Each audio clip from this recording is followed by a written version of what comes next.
Donc là, on rentre dans le troisième temps de la conférence. Donc il va y avoir 3 interventions. L'intervention de M. Vincent Rupric-Robert pour présenter l'Observatoire départemental du dialogue social. Ensuite, M. Lefebvre, Vincent Lefebvre de la DIRECT qui va présenter le dispositif au réseau. Et enfin, Pascal Boité, donc de la DIRECT du pôle travail, qui va présenter les ateliers du dialogue social qui auront lieu au mois de juin, dans le cadre de la Semaine nationale pour l'amélioration de la qualité de vie au travail. Voilà, je vous remercie.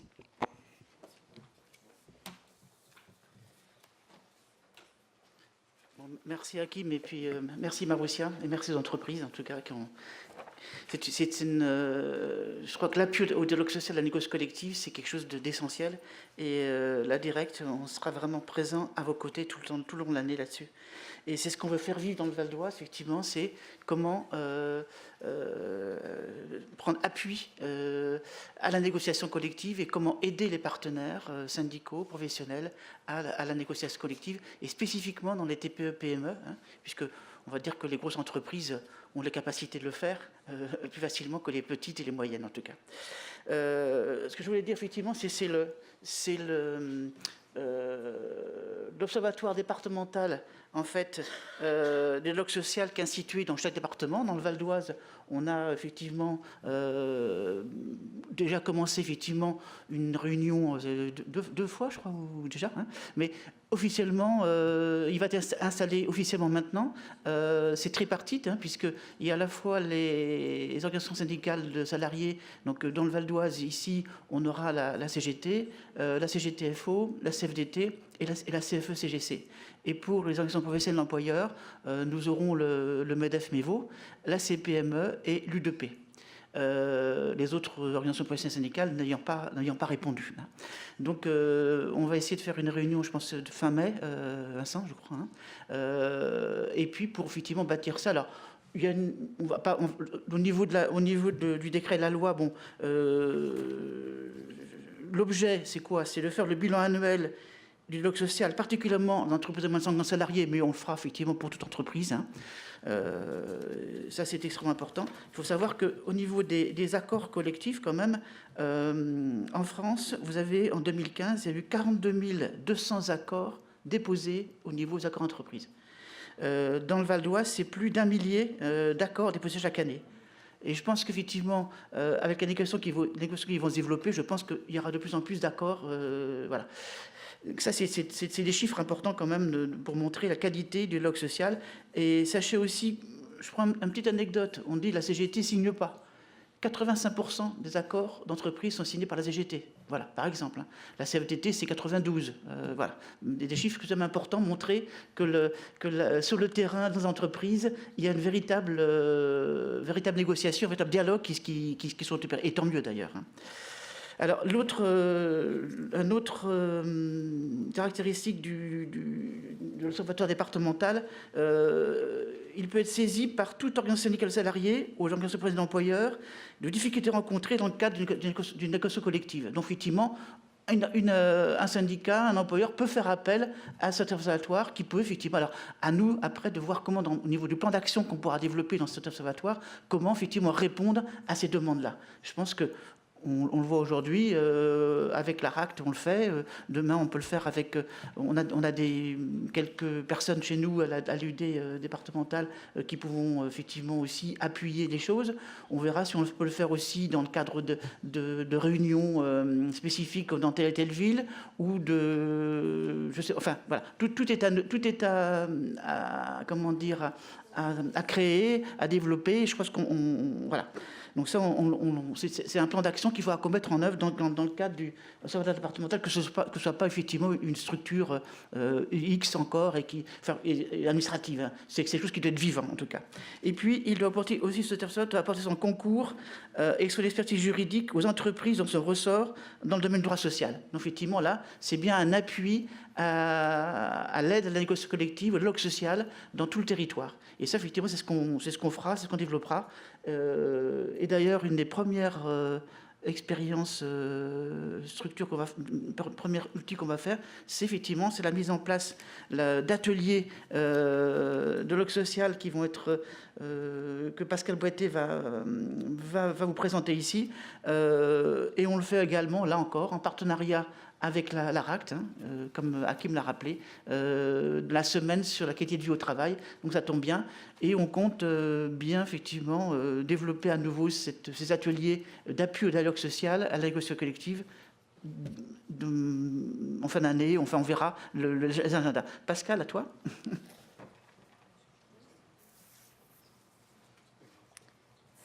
Bonjour, donc je me présente, je suis Pascal Boité.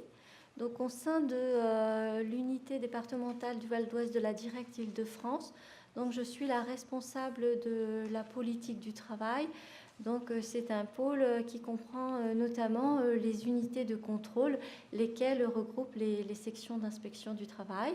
Mais c'est un pôle qui comprend également un service qui a pour mission de procéder à l'enregistrement des accords d'entreprise conclus dans le département et sur certains sujets de procéder à l'analyse de ces accords.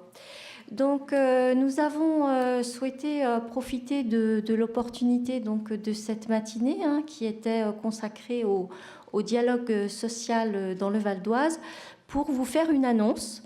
Et donc, vous annoncez la tenue dans le Val d'Oise, dans la semaine du 11 au 15 juin, d'ateliers du dialogue social.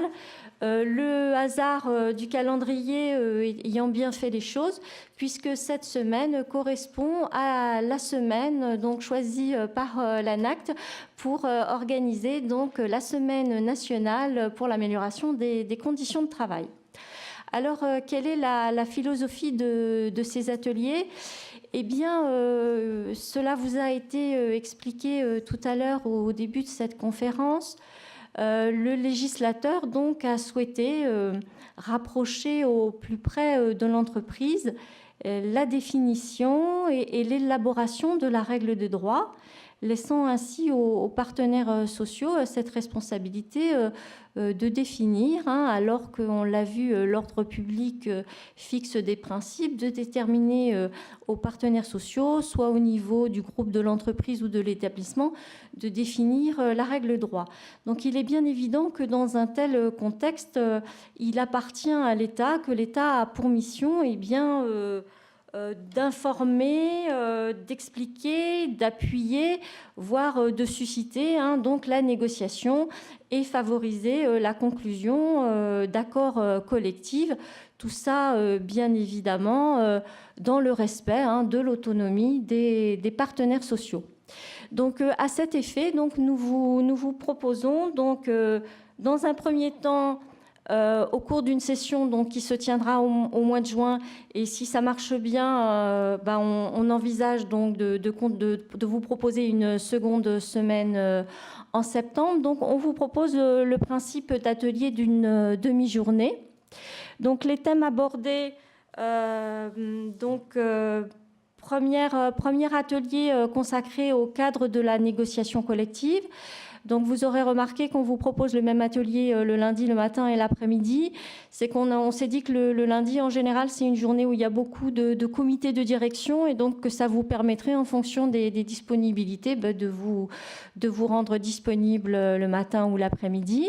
Les 4 autres demi-journées seront consacrées au thème de la nouvelle organisation du dialogue économique et social dans l'entreprise. Donc on reviendra sur les parties à la négociation, sur le déroulé de la négociation. La 3e demi-journée sera consacrée au thème de la rémunération, du temps de travail et du partage de la valeur ajoutée. La 3e sera consacrée au thème de l'égalité professionnelle femmes-hommes et de la qualité de vie au travail. Et enfin, la dernière demi-journée sera consacrée au thème de la prévention de l'usure professionnelle et à celui du maintien dans l'emploi. Et enfin, pour clore cette semaine de travail, on vous proposera un moment d'échange autour d'un déjeuner en commun. Donc je crois que ce qu'il faut retenir de cette initiative, et je crois qu'à ce titre, les témoignages des représentants du personnel et des directions d'entreprise qui sont intervenus devant vous en cette fin de matinée, c'est que véritablement la négociation collective, ça se prépare. Et qu'en fait, il ne s'agit pas sur un coin de table de rédiger, parce que la loi l'a dit, un accord collectif, et puis après de le soumettre à une ratification ou à une signature. Mais je pense que ce qui était très intéressant dans ces travaux, auxquels malheureusement moi je n'ai pu assister qu'en pointillé, je n'ai pas pu assister à toutes les réunions de travail qui ont eu lieu dans les entreprises membres du cluster, c'est que véritablement l'acte de négociation, il est aussi empreint de loyauté, et puis qu'il se prépare. Ça veut dire à partir d'un bilan, négocier des dispositions qui vont favoriser effectivement la compétitivité de l'entreprise, mais aussi en contrepartie, avec des contreparties qui, elles aussi, correspondent à l'expression des besoins des salariés dans l'entreprise. Alors, fort modestement, évidemment, il ne s'agit pas pour nous, on ne va pas prétendre en 5 demi-journées apporter l'appui qui a pu être apporté à ces entreprises qui ont témoigné devant vous, qui ont été accompagnées à la fois au cours de ces sessions de travail en commun et puis, je crois, dans leurs entreprises par l'ARACT. Mais plus modestement, on pense qu'il y a matière pour nous, donc au travers de cette semaine d'atelier, de vous aider, déjà d'éclaircir le cadre, et puis conjointement avec l'ARACT, de vous donner des outils pour vous rendre autonome dans cette mission qui vous est dévolue. Donc, vous êtes très chaleureusement invités à vous inscrire à ces ateliers, y compris à faire le relais auprès de vos partenaires, de vos organisations, localement, au niveau départemental. Et donc, on vous attend nombreux à l'unité départementale du Val d'Oise, donc dans la semaine du 11 au 15 juin. Voilà, je vous remercie de votre attention.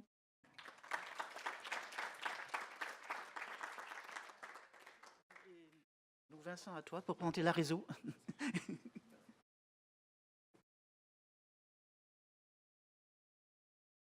Bonjour. Donc, un réseau, c'est un dispositif d'appui aux relations sociales des entreprises. Donc, ce dispositif est un dispositif d'accompagnement destiné aux acteurs de l'entreprise qui vise à améliorer la qualité et l'efficacité des relations sociales en leur sein. Donc, c'est un dispositif, un réseau qui est conjoint au ministère du Travail, ANACT, et qui s'adresse à l'ensemble des entreprises du secteur public ou du secteur privé, quelle que soit la taille de ces entreprises. Le but de ce dispositif, de cet accompagnement, est d'aider au développement ou à la restauration d'une capacité à mieux dialoguer au sein de l'entreprise. Alors, vous allez me demander dans quel contexte peut intervenir un réseau. Donc, ce dispositif s'adresse plus particulièrement aux entreprises pourvues de représentants du personnel dans un climat social où le dialogue social est dégradé, où les relations quotidiennes de travail sont difficiles, insatisfaisantes également, y compris au sein des instances de représentation du personnel, ou alors dans le cadre de la mise en place d'instances de représentation du personnel où le dialogue social est pas habituel. Donc c'est un dispositif qui est utile pour sortir de l'impasse et renouer des relations sociales. Alors, pour illustrer un peu, c'est un peu tout ce qu'il faut faire quand chacun se dit qu'il n'y a plus rien à faire. C'est un peu l'objectif. Donc, le dispositif s'appuie sur des fondamentaux. Le premier de ces fondamentaux, c'est l'acceptation des parties. Il faut que l'intervention soit fondée sur l'accord préalable des parties, direction comme représentant du personnel dans l'entreprise. Par ailleurs, c'est une intervention qui n'a pas pour but de résoudre un conflit à chaud. Ce n'est pas de la médiation, ce n'est pas de la conciliation non plus. On n'est pas dans un système classique où l'État intervient en qualité de médiateur pour régler un conflit collectif. Ça va au-delà. Les formes d'intervention sont multiples, pour autant très cadrées, très expérimentées. Le but du dispositif est d'inviter les parties elles-mêmes à formuler des solutions, à formuler des propositions qui soient entendables par chacune des parties. Or, pour avoir assisté, pour avoir même été consultant dans plusieurs mises en œuvre de ces dispositifs, il ne faut pas avoir peur. Ça peut... Quand on liste sur un PowerPoint, sur un paperboard et qu'on montre à la partie autre les difficultés pointées, ça peut renvoyer une image un peu décalée de ce qu'on peut avoir soi-même comme image. Il ne faut pas avoir peur, il faut assumer. C'est pour ça qu'il faut l'accord des parties est fondamental. L'engagement des parties est fondamental. Pour autant, le dispositif ne vise pas à pointer du doigt une quelconque culpabilité, à trouver un responsable, à identifier un responsable du climat délétère qu'il pourrait éventuellement y avoir dans l'entreprise, mais au contraire de formuler des propositions qui soient acceptables et acceptées par tous. Donc, les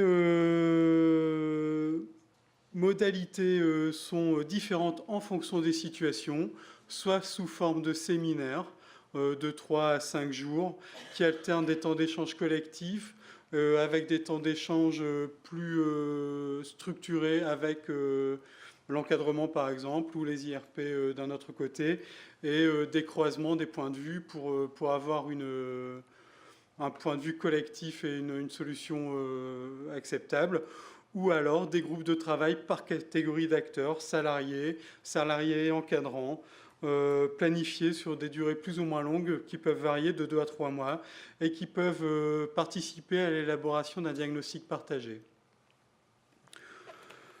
Donc, les intervenants à réseau sont de 3 ordres. Il y a les consultants ARACT, des agents du ministère du Travail, mais également des consultants extérieurs, tout en sachant que nous intervenons en nous engageant à la confidentialité des informations recueillies dans l'intervention, lors de l'intervention. On observera, quelle que soit notre origine professionnelle, inspection du travail ou ANACT ou consultant extérieur, une neutralité, une attitude équidistante vis-à-vis des interlocuteurs, sans parti pris, et également en intervenant sur des secteurs dans lesquels nous n'avons aucun intérêt. Je ne vais pas intervenir si j'interviens dans le Val d'Oise, j'interviendrai en région. Voilà. Donc, ce sont des interventions qui durent en moyenne entre 5 et 15 jours, qui ont un coût qui peut être pris en charge par l'État de manière dégressive. Plus la taille de l'entreprise est petite, plus l'État prendra en charge le coût de consultation. J'en ai terminé. Merci.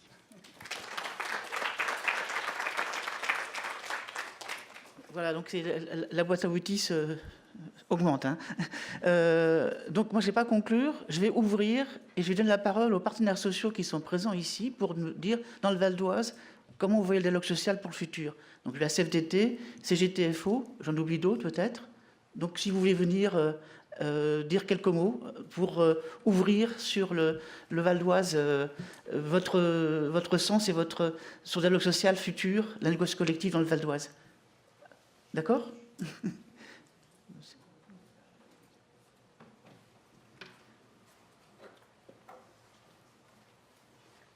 vous en prie pour vous présenter. Bonjour, je m'appelle Denis Yehoun, je suis représentant Force ouvrière, je suis secrétaire général adjoint de l'UD du 95. Pour ma part, le dialogue social dans le 95, j'ai déjà eu l'occasion de rencontrer Vincent, j'ai plusieurs Vincent, et puis on a eu à discuter, parce que mon secrétaire général s'appelle Vincent, et vous imaginez, je suis entouré de Vincent. Bon, peut-être que c'est une victoire programmée. Bon, donc, je n'en sais rien. Mais le dialogue social, on a eu déjà des réunions, et vraiment, moi, ça a été très, très constructif. Et aujourd'hui aussi, je représente le secrétaire général. Sauf que, on a certaines difficultés, c'est vrai, dans les entreprises. Ce qu'on remarque pour la plupart, c'est la difficulté qu'ont les salariés, surtout les délégués du personnel. Mais progressivement, dans notre département, le dialogue social quand même se porte bien, surtout qu'au niveau de la directe, il y a cette ouverture-là. Et vraiment, je ne peux que m'en féliciter. Et je dis quand même bravo. Si on continue sous cette forme-là, je pense que ce serait une bonne ouverture. Et nous, en tant que représentants du personnel, ça permettra de mieux représenter tout le personnel de nos établissements respectifs. Bon, je n'ai plus grand-chose à ajouter, sauf que c'est bien intéressant l'atelier qui aura lieu du 11 au 15 que je viens de noter. Ce serait intéressant pour ma part de participer. Et j'ai découvert aussi l'acte, c'est acte, je crois, et puis la réseau. Ma curiosité portera sur le fait que j'irai sur ces sites-là pour savoir ce que c'est et voir ce que ça peut apporter à l'établissement dans lequel je travaille. Je suis à Carrefour et vous savez que ces derniers temps, ça a été un peu difficile. Mais la lutte paye toujours, je ne suis pas là pour ça. Mais je vous rappelle que de 50, on est passé à 557. Merci bien et bonne journée à vous.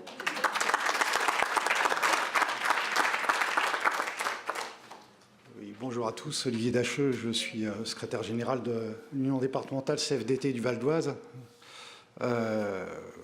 depuis 16 ans bientôt. La CFDT a toujours recherché le dialogue social au sein des entreprises et le fait qu'une commission départementale sur le dialogue social se crée, elle y a été tout à fait favorable. Sachant qu'elle souhaite que des moyens soient mis sur ces commissions, dans le sens où il nous semble important pour nous que ce soit des actifs et des représentants des entreprises qui puissent participer à ces commissions, sachant que dans le cadre de cette commission, il y a, les pertes de salaire ne sont pas, prévues. Et on souhaite véritablement qu'il y ait une discussion là-dessus, de manière à ce qu'on permette ce dialogue social, mais qui vienne bien des actifs, qui sont dans les entreprises, pour que justement ça puisse se développer et de plus en plus. En tout cas, on sera de toute façon présent sur ces commissions et sur ce qui se fait dans le Val d'Oise. Je crois que sur le Val d'Oise, on peut dire que depuis quelques années, ce dialogue est privilégié, j'allais dire. Voilà, merci.